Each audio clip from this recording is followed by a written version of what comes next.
I think the first time I read it, I just thought, wow, this feels like life now. Just everything, all of the scenes just kind of seemed to jump out at me. Some of them confused me, which I also thought was a bit of a challenge too. But yeah, I think just the sense that this feels like a play that couldn't have been written any other time, but now. When people ask me what this play is, it's really hard to explain because there's no continuous storyline. I say it's the human experience. It's an ensemble piece, which means that nobody is playing one specific character. We each are playing a multitude of characters throughout the show. They vary in age, size, walks of life, that kind of thing. So I'm playing from a 19-year-old college student to a 65-year-old hip exercising grandma. And how many props are involved in this production? In this production, I believe, last count it was several hundred. Me and Lauren had long meetings starting in September that would go on for about 8 to 12 hours each day, and we just bounced back ideas about the play, where is it taking place, what does it mean, and big conceptual ideas from there. We tried to kind of just keep a lot of color in it and capture a whole human experience. That's kind of what the play, as the designers, I think that's what we've been going back to. It's the human experience as a whole. A lot of different items, a lot of different colors, trying to have, just diversity in it. This show is very unconventional because it has 60 scenes, so the set approach was abstract from the beginning.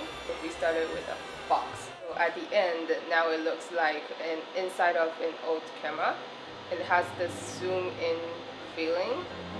It's almost like a snapshot of humanity. I think my biggest fear was that,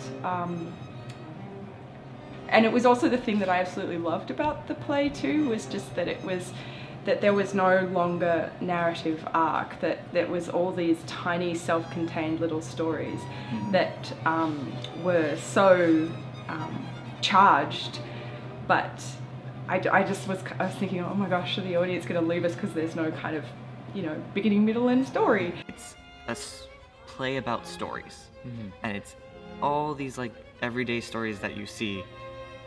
And it's just really, really interesting how it like meshes together and how people react to the different scenes. And it's really awesome seeing that.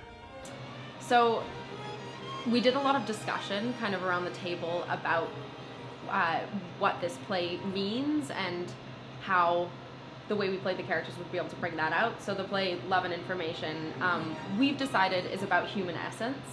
So basically each of the characters are meant to be as human as possible. It took a lot of meetings with the design team as a whole. Basically all 5 of us sat down in a room for like quite a lot of hours at a time for different meetings, and we said, what is each scene? Where is each scene? What do we want to hear? What do we want to see? What do we want to, for literally every design, and that was the way we had to work. Basically, the lighting was designed to represent different spaces in which Lauren set all of the different scenes that take place in the show.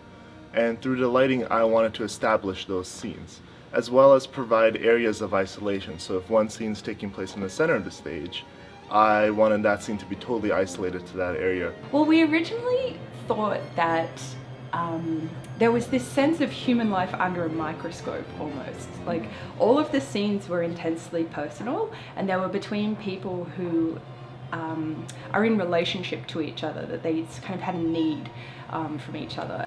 It is super liberating to be able to play a bunch of different characters in such a short amount of time, and it definitely has kind of honed our actor muscles to be able to switch characters quickly, and at the same time it is a little bit terrifying to know that you have to jump in and you have maybe the longest scene is a 5-page scene. That's the longest amount of time you would have to show the audience everything that you've prepared, and other scenes are 3 lines.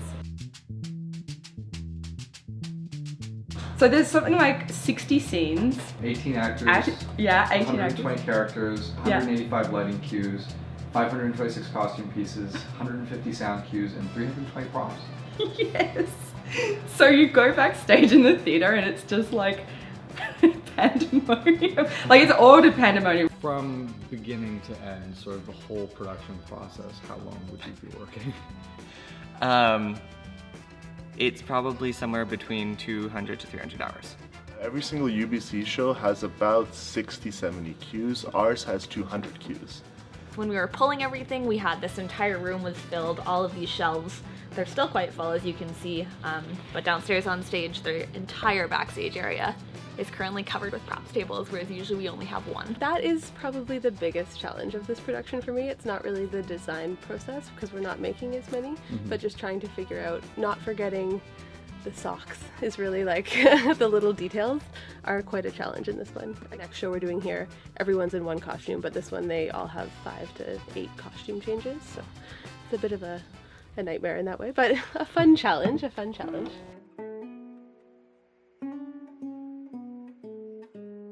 We wanted to make each of these people a somebody, not just nobodies or anybody's.